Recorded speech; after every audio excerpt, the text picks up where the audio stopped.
İton mi gireydi? Tuttum. Traf basattı zanga. Arka ne oldu ku bu? Tuttu. Çıktı ola da. Ha? Çıktı işi yakından iş öründe var. Kuyrukun üstündeki mi? O bit vardı. Sayfan. Ay mavadis. Sayfan. Gel. Ha, adama değme ya. Yok. Gel. Bunda yipni kolunda olsa dım zor oynuyordu da. Ha. Gel. Gel. Gel. Hay git. Lan da. Kasım'ın tutmadı bu ya. Yok. Yok Kasım dediğin değil. Akımını yine oturup yaşayalım. Yine diklenmedi gördünüz mü? Evvel şu yakından kolunu değilsen ayakını diklep atıyordu. Ama değil.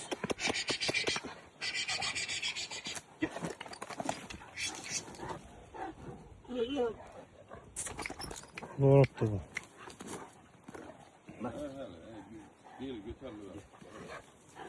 Yok özü geninden la.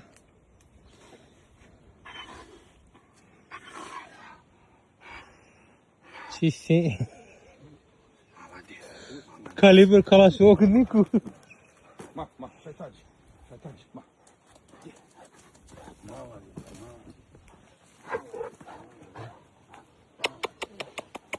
Tavuk aldırıver bir. Abi tamam.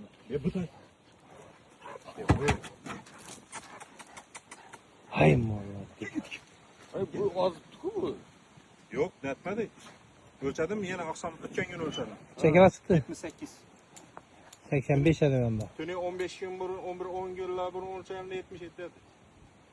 Ma. Yere gel. Ne? Bir bu. Bir bu.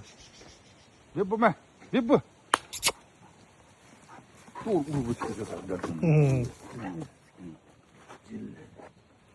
Bunda bir diş yok akay. Bir diş yok. Bunda dişi bütün. Üç ara mekanay.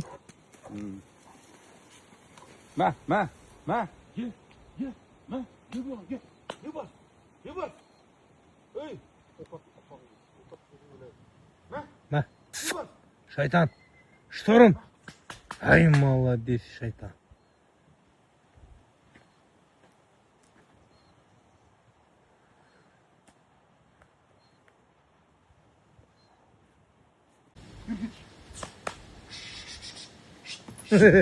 Vah. Bundan kanıyor et bola da emmirin. Bak. Gel. Bak. Tarzama. Bak.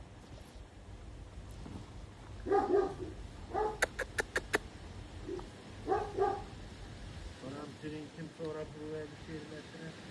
Ha, indi de buraya edemezsin. Hava Yemek yapıyor. göğüsten bir fayda olmadı. Yetem abi.